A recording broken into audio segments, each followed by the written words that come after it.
ویسے بھی تم ایک پلیٹ میں رہتے ہو، یہاں رہو ہمارے بیٹے بن کر۔ اب کی بار وقار ہمدانی نے بھی اس کا فیصلہ بدلنے کی کوشش کی۔ او خدا، ایموشنل پاپا جی اینڈ پوری ڈرامہ کوئن میری ماں، ایکچولی آپ دونوں بہت سلو ہیں۔ کب سے سوچ رہا تھا آپ لوگ مجھے اب روکے کہ تب روکے، لیکن نہیں، اس لیے مجھے تھوڑا سا جھٹکا دینا پڑا، اور میں ویسے بھی یہاں سے جانے والا تو بالکل بھی نہیں تھا۔ بھلا اتنے سکون بھری زندگی کو لات مار کر کون اکیلا زندگی گزارے؟ سہیل خان کا مزے لے لے کر اپنا کارنامہ سنانے پر وہ دونوں ہی حیران رہ گئے۔ کیا تم سچ کہہ رہے ہو؟ ہاجرہ بیگم حیرت سے بول اٹھی۔ ہاں بالکل سچ، پورے نوٹنکی ہو۔ وقار ہمدانی نے اسے سحبوبی سے نوازا۔ دیکھا آپ نے وقار صاحب، یہ صرف مذاق کر رہا تھا، ہمیں چھوڑ کر نہیں جائے گا۔ ایک بار پھر خدا نے ہم 3 لوگوں کی فیملی پوری کر دی۔ فکر نہیں کرے، ابھی ہماری فیملی 3 ممبرز کی ہے۔ تھوڑے دنوں میں آپ کی بہو رخصت ہو کر آ جائے گی، اور پھر آپ کو پوتے پوتیوں سے یہ گھر بدمعاش اس کی باتوں پر جہاں دونوں کی ہنسی چھوٹ گئی ہے وہاں وقار ہمدانی نے اس کے سر پر ہلکی سی چپت لگائی۔ صبح کی پہلی کرنیں جیسے ہی بیڈ پر سوئے ہوئے وجود پر پڑی، اس نے ہلکا سا کسمسا کر کمفرٹر اپنے چہرے تک کھینچ لیا۔ یہ منظر کسی نے بہت دلچسپی سے دیکھا اور اپنے لبوں میں مسکراہٹ دباتا بیڈ کی جانب بڑھا، اور اس کے چہرے سے کمفرٹر ہٹا کر خود اس کے سامنے بیٹھ گیا اور بہت غور سے اس کے چہرے کو دیکھنے لگا، یا پھر یوں کہوں کہ اپنی آنکھوں میں جذب کرنے لگا۔ شہد رنگ بال جو کمر سے نیچے تک جاتے جاتے ان میں سے کچھ آوارہ شغل لٹے خوبصورت بڑے بڑے گالوں کو بوسہ دے رہی تھی۔ ویسے تو یہ منظر بہت خوبصورت تھا، پر سامنے بیٹھے ہوئے وجود کو یہ کہاں منظور تھا کہ اس کے سوا اس کی زندگی کوئی چھو کر بھی گزرے۔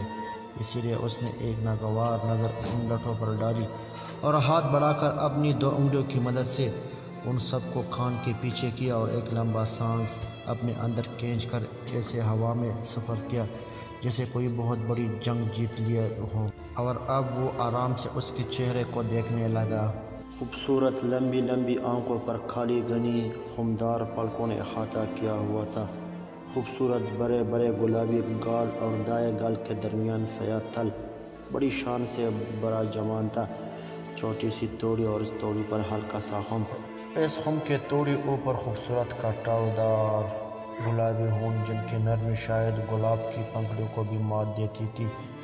گہرے کالی آنکھوں میں چانک شرارتی چمکی، اور اس کے بڑے گال میں سے بڑی سی چٹکی لے کر ہلکا پھلکا کھینچا تو خوبصورت آنکھوں کے درمیان تیوری ابھری۔ نیچے کا ہون ہلکا سا باہر نکل کر ہلکا سا ناک کو سکیڑ کر آنکھوں زور سے میچ کر احتجاج کیا گیا کہ اس کی نیند میں خلل نہ ڈالا جائے، پر سامنے والے کو اس کے اس عمل پر ٹوٹ کر پیار آیا اور اس نے دوبارہ یہی عمل دہرایا۔ اب اس وجود نے احتجاج کے طور پر کروٹ دوسری طرف کر لی اور نیند میں ڈوبی ہوئی آواز ابھری، پلیز مجھے سونے دو، مجھے نہیں اٹھنا۔ ورمول کے ہونٹوں پر اس کی اس بات سے جاندار مسکراہٹ آئی جسے اس نے اپنی لبوں میں دبا کر ضبط کیا، اور ایک آئی برو ابھر کر کے مصنوعی غصے سے گویا ہوا۔ اچھا، اس کا مطلب ہے کہ میں اپنے ساتھ ناشتہ کرنے کے لیے دوسری شادی کر لوں؟ اور بس سوئے ہوئے وجود کی نیند اس کی اس بات پر سے اڑ گئی۔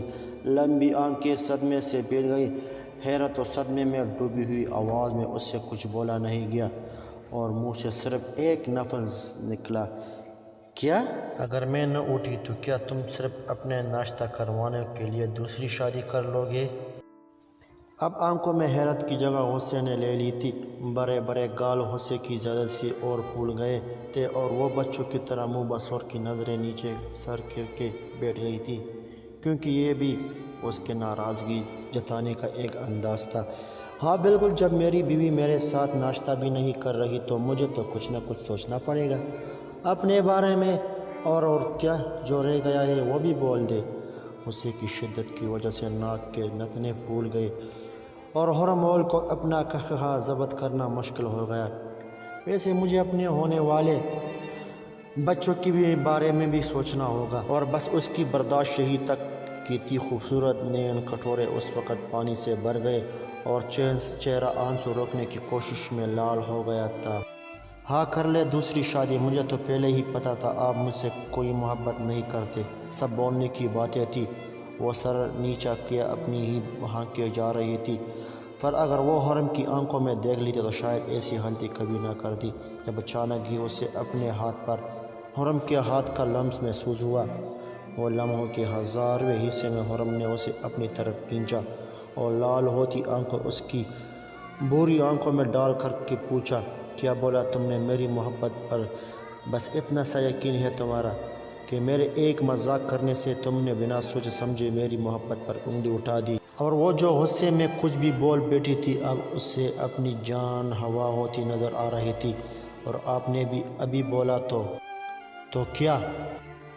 تو کچھ بھی نہیں، بس غلطی سے بول دیا۔ اور اچھا، غلطی کی سزا ہوتی ہے؟ سزا؟ کیسی سزا؟ حرم کی نظر اس کی آنکھوں سے ہوتے ہوئے گلابی کپکپاتے ہونٹوں پر گئی اور اس کے چہرے پہ ہلکی سی مسکان نے احاطہ کیا۔ وہ جو اس کی آنکھوں کا مبہوت سمجھتے ہوئے جی جان سے لرز اٹھی تھی۔ مزاحمت کے لیے اس نے ابھی اپنا ہاتھ اس کے سینے پر رکھا ہی تھا کہ وہ بنا کسی دیر کی اس کے لبوں پر جھک آیا تھا اور پوری شدت سے اس کی سانسوں کو پینے لگا تھا۔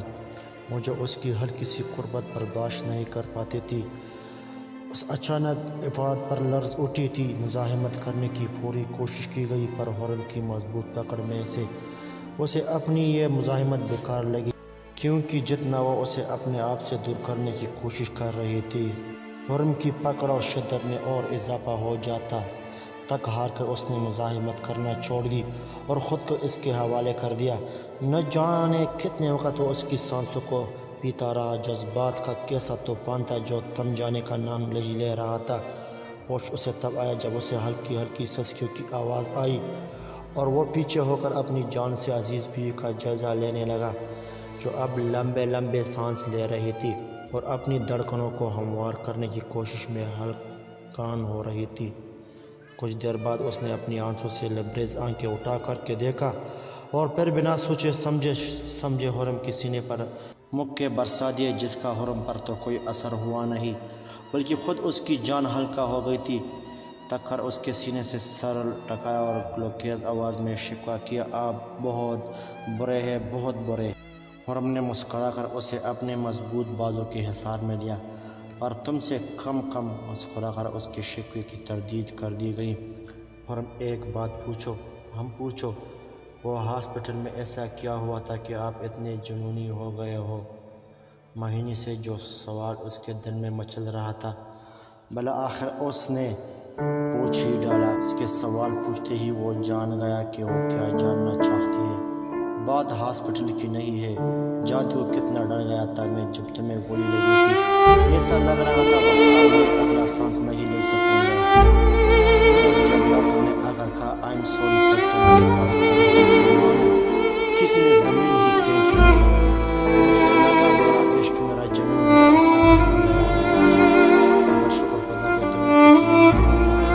ڈاکٹر کو بہت ڈھونڈنے سے ابھی اتنی صورت ہمارے بلڈ گروپ کا مجھے نہیں ملا اور کہاں کا بلڈ گروپ تمہارے بلڈ گروپ سے میچ کرتا تھا، تبھی انہوں نے اپنا خون دیا۔ ایک منٹ مجھے یاد آیا کہ صبح سے تو تایا ابو نظر آ گئے اور نہ میری تائی امی، یہاں تک کہ ابو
اسے اپنے گھر کا کر دے۔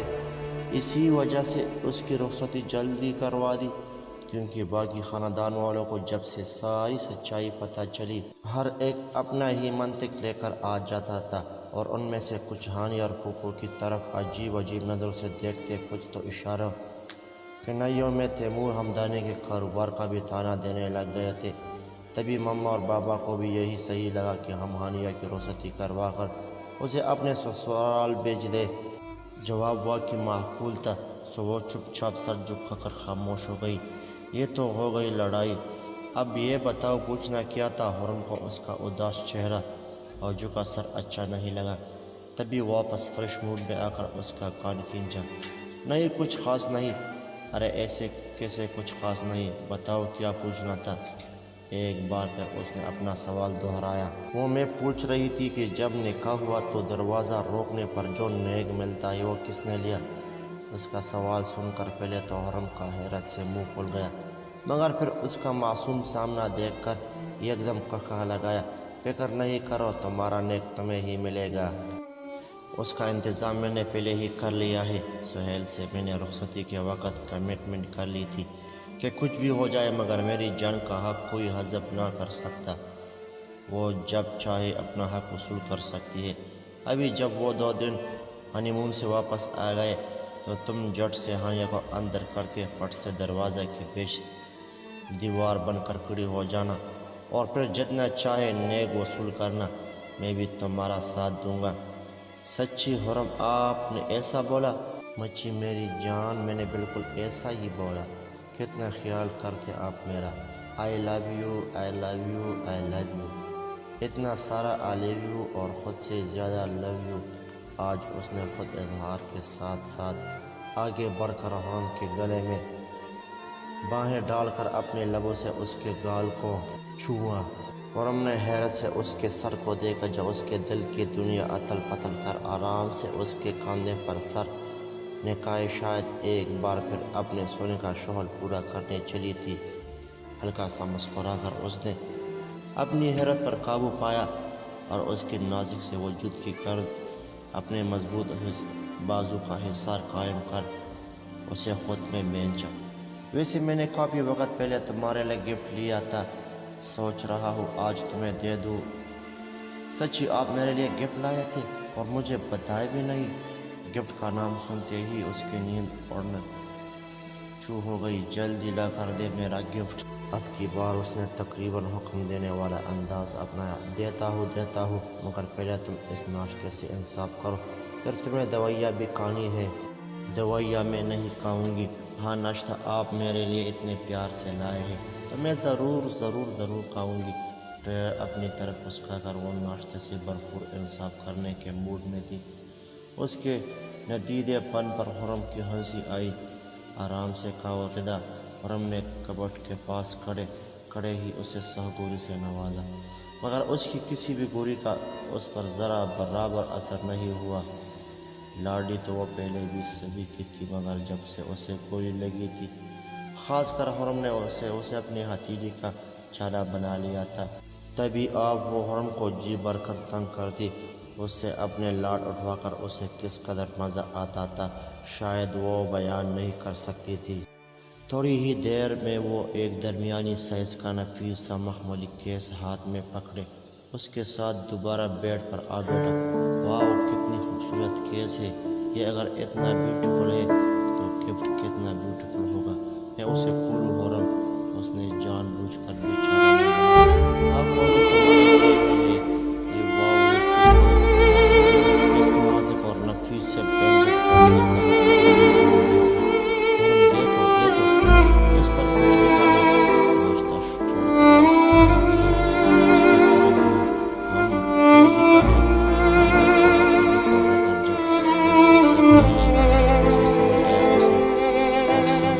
اب دیکھو حرم نے اس کی ہتھیلی پر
آواز کو چپا چپا کر دہراتے ہوئے اس کا ہوش سے سوا نیزے پر آ گیا تھا۔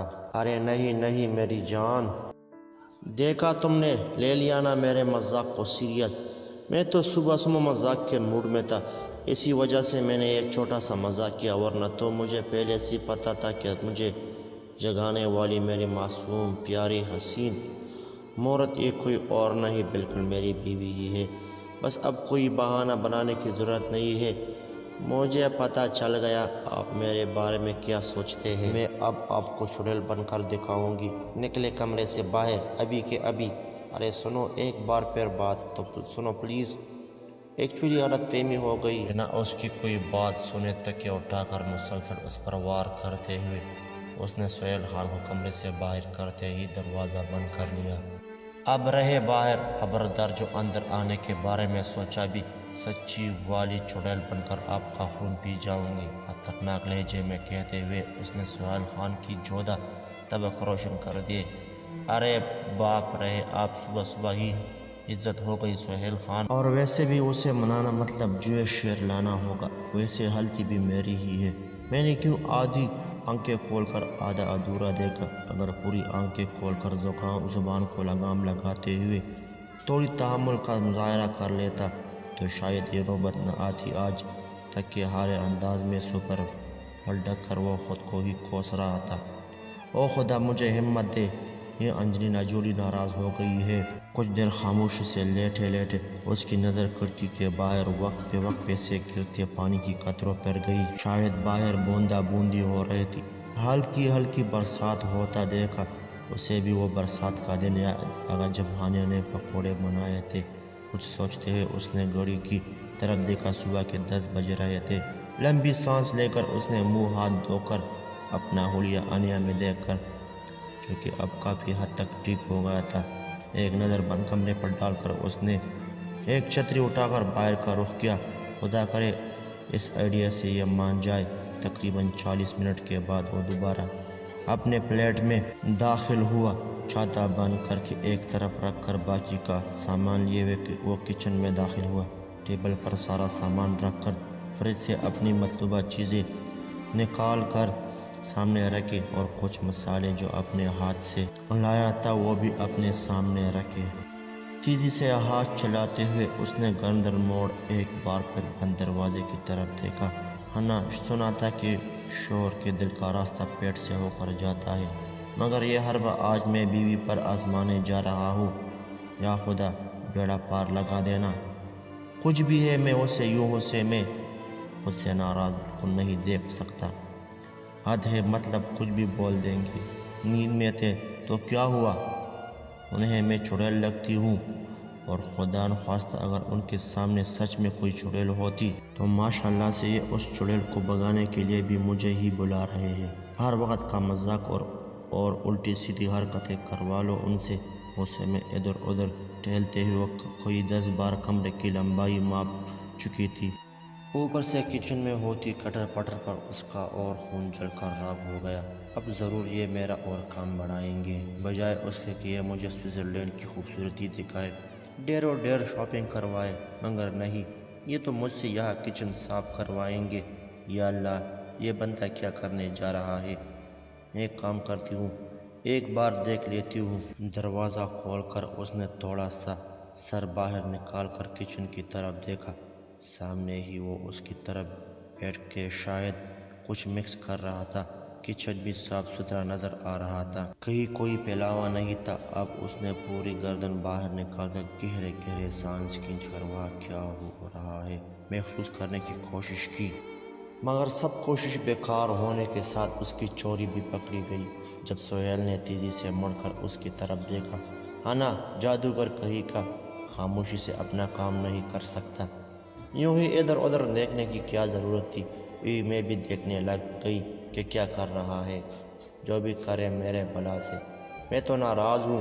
منہ بنا کر اس نے تکیہ گود میں رکھ کر اپنی دونوں کہنیاں اس پر ٹکائے، ٹک ٹک ٹک کی آواز پر اس نے تکیہ سے منہ نکال کر دروازے کی طرف دیکھا۔ دروازہ کھولو جان بہار، گل گلزار، کھٹے میٹھے انار، میرے دل کی قرار، بس آپ ایک لفظ نہ بولے گا۔ آپ ساری جھوٹی رٹی رٹائی تعریفیں جائے یہاں سے، نہ میں دروازہ کھولوں گی اور نہ ہی مجھے آپ کی شکل دیکھنی ہے جو کہ بالکل دیو جیسی ہے۔ کب سے اپنے دل میں رکھی بڑاس کو اب اس نے نکال دینا ضروری سمجھا۔ ارے ایسے کیسے دروازہ نہیں کھولو گی؟ اپنے لیے دیو لفظ سن کر اسے حیرت کا شدید جھٹکا لگا، مگر پھر اس نے یہ سوچ کر کڑوا پورن بھر لیا کہ چاہے حالتی صحیح مگر صبح اس نے اپنی بیوی کو چھوڑول بولا تھا۔ ہاتھ میں پکڑی ٹرے کو ایک طرف رکھ کر ڈپلیکیٹ چابی سے دروازہ کھول کر وہ خود اندر داخل ہوا۔ پاؤں سے دروازہ بند کر کے اس نے بیڈ پر منہ پہ لائے بیٹھی ہانیہ کی طرف دیکھا۔ آؤ آج ہم پرنگیوں کی دیش میں اترنگی ناشتہ کرتے ہیں۔ جی نہیں، میں نہیں کھاؤں گی، آپ ہی کھاؤ۔ اس نے ایک بار پھر سہیل کو دیکھ کر برا سا منہ بنا۔ ارے آؤ نا یار، وہ اسے ہاتھ پکڑ کر زبردستی صوفہ تک لایا۔ بیٹھو یہاں، یہ دیکھو میں نے اپنے ہاتھ سے بنائے ہیں۔ یہ صوفہ پر ایک طرف بیٹھ کر اس نے ایک وسیلی نظر سہیل پر اور دوسری ٹرے پر ڈالی، مگر ٹرے پر نظر پڑتے ہی اسے حیرت ہوئی۔ واہ، پکوڑے اور ہری چٹنی سوئٹزرلینڈ میں! اب تو اس کا مزہ اور بھی دوبالا ہو جائے گا۔ باہر بارش بھی ہو رہی ہے نا سہیل؟ اس کے اس طرح اشتیاق بھرے لہجے میں پوچھنے پر سہیل نے اس کی طرف جان لٹاتی نظروں سے دیکھا۔ پل بھر میں اس کا غصہ کئی غائب ہو گیا تھا، اور اس کی یہی بات سہیل خان کو بہت اچھی لگتی تھی۔ کوئی بھی ناراضگی وہ زیادہ دیر چلنے نہیں دیتی تھی۔ اس کی تھوڑی سی کیریئر پر وہ واپس پہلے جیسی ہو جاتی تھی۔ آپ نے بنائے ہیں یہ؟ جھٹ سے پکوڑا اٹھا کر منہ میں رکھنے سے پہلے اس نے سوال کیا، اور پھر منہ میں پکوڑا چھپاتے ہوئے آنکھیں بڑی کر کے اس نے آنکھوں میں داد دی۔ سہیل، آپ اتنا اچھا کھانا بناتے ہیں، یہ بات آپ نے مجھے کیوں نہیں بتائی؟ بس میری جان ناراض تھی تو اپنے آپ بن گیا۔ سہیل کا اب اپنی اور تعریفیں سننے کا موڈ ہو گیا، جس پر ہانیہ نے اسے ساخوری سے نوازا۔ شرافت سے بتائیے، کہاں سے سیکھا کھانا بنانا آپ کے؟ اس نے منہ میں دوبارہ پکوڑا رکھ کر اسے ساخوری سے نوازا۔ ارے میں اور خرم لندن میں اکیلے رہتے تھے تو روز باہر کا کھانا کھا کر تک گئے تھے، اسی وجہ سے میں نے تھوڑی بہت کوکنگ سیکھ لی تھی۔ صحیح بات بتا کر آخر میں اس نے منہ کا زاویہ ٹھیک بگاڑا۔ ہم تو یہ پہلے بتا دیتے تو تمہاری کیا شان گھٹ جاتی۔ اچھا بتاؤ، اب بھی ناراض ہو؟ سہیل نے اس کے چہرے کو بغور دیکھا۔ بالکل نہیں، ہانیہ نے صاف گوئی کا مظاہرہ کیا۔ ایک بات بولو؟ سہیل خان کا انداز اب کی بار سنجیدگی اڑا تھا، جس پر ہانیہ کا مسلسل چلتا وہ کچھ پل کے لیے رکا۔ جب تم اس طرح مان جاتی ہو تو مجھے خود پر رشک آنے کے ساتھ ساتھ تم سے دوبارہ پیار ہو جاتا ہے۔ ہانیہ کو اس کا ایک ایک لفظ سچائی میں ڈوبا محسوس ہوا۔ جہاں اس کے اظہار سے ہانیہ کو اپنا آپ بلند محسوس ہوا، وہی اس نے تھوڑے نخرے دکھانا بھی ضروری سمجھا۔ ویسے میں ابھی بھی پوری طرح راضی نہیں ہوئی۔ سہیل نے حیرت سے اس کی طرف دیکھا۔ مگر کیوں؟ ابھی تو تم نے کہا تھا کہ تم بالکل بھی ناراض نہیں ہو۔ ہاں تو وہ میں نے 3 منٹ پہلے بولا تھا، اور یہ میں 3 منٹ بعد بول رہی ہوں، اسی لیے ابھی جو بھی بولوں گی آپ وہ کرنا اور کرنا ہی پڑے گا۔ واٹ؟ یہ کیا بات ہوئی؟ سہیل خان کی آنکھیں اس کی اس عجیب و غریب منطق پر پھیل گئی۔ جی ہاں، یہی بات ہے، اور اب بتائیں آپ کو میری شرطیں منظور ہے کہ نہیں؟ شرطیں؟ اسے ایک اور حیرت کا زبردست جھٹکا لگا۔ جی ہاں شرطیں، میری جان، ایسے میاں بیوی میں شرطیں رکھنا اچھی بات نہیں ہوتی، اور شرط رکھنا تو ویسے بھی حرام عمل ہے۔ سہیل نے اسے تحمل سے سمجھانے کی کوشش کی۔ ہم بول تو آپ ٹھیک رہے۔ گال پر انگلی رکھ کر اس نے پرسوچ انداز میں اپنایا۔ تو پھر طے یہ ہوا کہ میں آپ سے بالکل بھی کوئی شرط نہیں رکھوں گی، بلکہ میں آپ کو کچھ باتیں کہوں گی جسے آپ کو ماننا ہی ہوگا۔ That's final. پھر شرط میں اور اس بات میں فرق کیا ہوا؟ بات تو وہی آ کر کھڑی ہو گئی نا۔ اب کی بار وہ سچ میں جھنجھلا اٹھا۔ بس اب جو بھی ہے یہی ہے، سوچ لے آپ کو مجھے منانا ہے یا اور ناراض کرنا ہے؟ سہیل کا پریشان چہرہ دیکھ کر ایک پل کے لیے اس کا دل کھٹکا لگا کر ہنسے، مگر ابھی اسے سہیل کو اور تنگ کرنا تھا۔ آخر صبح کا بدلہ بھی تو لینا تھا۔ ہم بولو، کیا شرائط ہے تمہاری؟ مطلب کیا چاہتی ہو تم؟ اداسی سے اس نے پکوڑا اٹھا کر منہ میں رکھا۔ ہم تو ایک کام کریں، ایک پین اور جرنل لے کر آئیے۔ اور جرنل کس لیے؟ اب اس نئی فرمائش پر وہ دوبارہ حیران ہوا۔ لسٹ؟ نہیں، بالکل لسٹیں بنوانی ہے۔ کس چیز کی لسٹ ہے یار؟ شاپنگ کی وہ لسٹیں بنوانی ہے جو ہم ابھی کر کے آئیں گے۔ لسٹیں؟ ایسا کیا خریدنا ہے تم نے جو جرنل لا اور فضول لسٹیں بنواؤ؟ میں ایسا کچھ نہیں کرنے والا۔ سیدھی طرح اگر کچھ ضروری شاپنگ کرنی ہے تو ساتھ چلو، جو خریدنا ہوا میں دلوا دوں گا، ذرا سا خدا کا خوف نہیں۔ لسٹیں بنیں گے اب، جسے میں نے تو اسٹیٹ بینک آف پاکستان میں ڈاکہ مار لیا ہے ہوا، جلے بنے انداز میں بول کر اس نے ٹرے اٹھائی اور بیڈ پر جا بیٹھا۔ اور بس ہانیہ کی برداشت یہی تک تھی۔ اس کا تمتماتا چہرہ دیکھ کر اس کا قہقہ بلند ہوا۔ سہیل کی حالت دیکھ کر ہانیہ کا ہنس ہنس کر برا حال ہو گیا۔ ہنستے ہنستے وہ صوفے سے اٹھ کر بیڈ تک آئی۔ بس یہی تک کی برداشت تھی آپ کی سہیل خان روندو۔ آپ کی بار اس نے سہیل کو صاف چھوڑایا اور وہ حیرت سے اس ہنسی کی وجہ جاننے کی کوششوں میں لگا تھا۔ اپنا مذاق بننے پر اب اسے سب کچھ صاف صاف نہ سمجھ آ رہا تھا۔ تبھی ٹرے ایک طرف رکھ کر خفگی سے اسے رکو شیطان کی نانی، ابھی بتاتا ہوں، تکیہ اٹھا کر وہ خطرناک تیور لیے اس کی طرف بڑھا۔ ہانیہ نے بھی اپنی دباغ کے لیے جھٹ پٹ دوسرا اٹھایا اور پھر کچھ دیر میں پورا کمرہ میدان جنگ کا منظر پیش کر رہا تھا۔ ہر طرف بکھرے روئی کے ذرات ادھر ادھر بکھرے، کوشن بیٹ کی ہوئی ابتر حالت دیکھ کر کچھ پل دونوں نے ایک دوسرے کی طرف دیکھا اور پھر دونوں کے قہقہے بلند ہوئے۔ کتنی ہی دیر دونوں بیڈ پر چت لیٹ کر ہنستے رہے۔ خاموش، جب ہانیہ نے ایک بار پھر سنجیدگی سے سہیل کو گھورا جو ابھی بھی ہنس رہا تھا۔ چلیے اٹھے، صفائی کرتے ہیں، پکوڑے ٹھنڈے ہو رہے ہیں، پھر مجھے شاپنگ پر بھی جانا ہے۔ اٹھیے نا، اپنی بات کا کوئی اثر نہ ہوتا دیکھ کر اب کی بار اس نے سہیل کی شرٹ کو مٹھی میں لے کر ہلکا سا جھٹکا دیا۔ سہیل نے ایک نظر اس کے معصوم چہرے کی طرف دیکھا۔ کون کہے گا کہ وہ ڈیج جیسی حیوان اور تیمور ہمدانی کی بیٹی ہے۔ ایک ہاتھ اس کے کمر میں ڈال کر وہ اس پر جھکا۔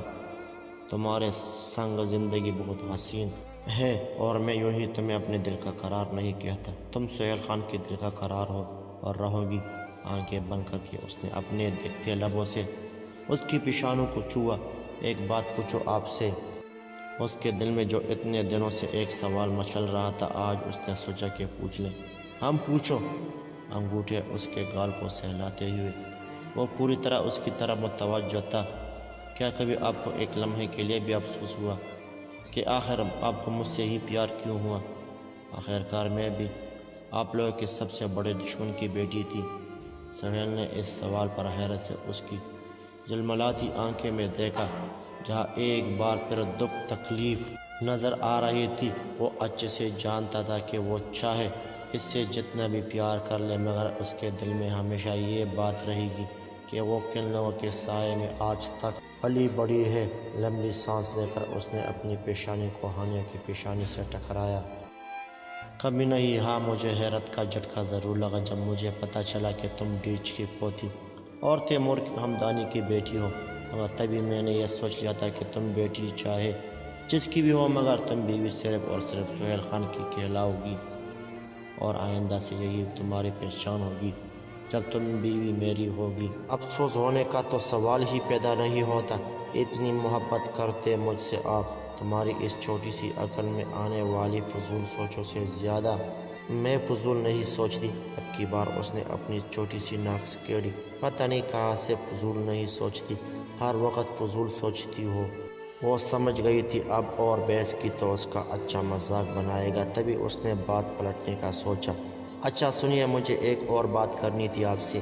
ہاں ایک اور بات، حکم کرے سرکار۔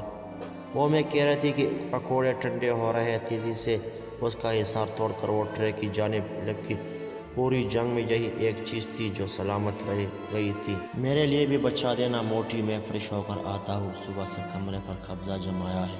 اب کی بار ہانیہ نے چڑھنے کی بجائے الٹا سہیل کو ناک چڑھایا۔ صبر کرو، تمہاری ناک تو میں اگر توڑتا ہوں۔ کپڑے نکالتے ہوئے اس نے صاف دھمکی دی، جس کا اس پر کوئی بھی اثر ہانیہ پر نہ ہوا، بلکہ بیڈ پر آلتی پالتی مار کر اس نے ڈٹ کر پکوڑوں سے انصاف کا سوچ لیا تھا۔ زندگی میں اتار چڑھاؤ تو آتے ہی رہتے ہیں، مگر انہیں اس بات کی سب سے زیادہ خوشی تھی کہ زندگی کی سب سے بڑی جنگ وہ جیت چکے ہیں، اور اب چاہے جو بھی مشکل آ جائے، ان سب کو اس بات کا اندازہ تھا کہ کوئی مشکل ان کے حوصلوں سے بڑی نہیں ہے۔ اس ساری جنگ میں اہم کردار حرم کی محبت اور اپنوں کو انصاف دلوانے کی جنون نے کیا تھا، مگر سہیل نے بھی کچھ کمی نہ آنے دی تھی۔ اپنی دوستی اور منہ بولے رشتوں کے لیے اس نے اس جنگ کا آغاز کیا، اور پھر اپنی محبت کے حصول کے لیے بھی یہ جنگ اس کے لیے اہم ترین ہو گئی، جسے اس نے خلوص دل سے لڑا بھی تھا اور جس کا پل اسے دوبارہ ماں باپ کے روپ میں ملا تھا۔ مگر کوئی تھا جس کا اس کہانی میں سب سے زیادہ کردار رہا، اگر کبھی اس نے خود کو منظر عام پر نہ آنے دیا تھا۔ ان کی محبتیں اور ڈھیر خوشیاں ان کی سنگ تھی، مگر اس کے پاس سوائے ویرانیوں کے کچھ نہ تھا۔ اکیلا تو وہ بچپن سے ہی تھا، بس ایک محبت جو قسمت سے قدرت نے اس کے نصیب میں لکھی تھی، وہ بھی تیمور ہمدانی چھین لے گیا۔ اندھیری رات میں اپنے گھر کی چھت پر وہ خاموشی سے بیٹھا پوری چاند کو مگن انداز میں تک رہا تھا۔ شاہ تم یوں اداس نہ ہوا کرو، 1917 کی اداس ہیرو لگتے آپ مجھے۔ گہرے سناٹے میں کوئی کنکتی آواز اس کے قریب سے ابھری، مگر وہ یہ بھی جانتا تھا کہ یہ سب اس کا وہم ہے۔ جب وہ اداس ہوتا تھا، اس کے آس پاس کی خاموشی کو چھیڑنے اس کی یادیں آ جاتی تھی۔ بند آنکھوں کے پردوں پر اس کا جھلملاتا روشن چہرہ ابھرا تو ایک زخمی مسکراہٹ اس کے لبوں کو چھو کر گزر گئی۔ واپس آ جاؤ، جانتا ہوں تم جہاں گئی ہو وہاں سے واپس آنا ناممکن ہے، مگر پھر بھی تم آ جاؤ۔ چلتی ٹرین کے دروازے میں کھڑے ہو کر سفری بیگ کاندھوں پر ڈالے، منہ میں ببل چباتے ہوئے، شاد رنگ بالوں کو پونی ٹیل میں باندھے، ٹرین کے رکتے ہی وہ چھلانگ لگا کر نیچے اتری۔ بازو پھیلا کر اس نے اپنے اندر وہاں کی ہوا کو اتارا۔ آ گئی آ گئی آ گئی واپس۔ کہانی ختم شد، یہ کہانی کا آخری قصہ۔ اگر کہانی پسند آئی ہو تو ضرور کمنٹ میں آگاہ کیجیے، اور یہ کہانی اپنے دوستوں کے ساتھ شیئر کیجیے۔ اگر چینل سبسکرائب نہیں کیا تو چینل ضرور سبسکرائب کیجیے۔ شکریہ۔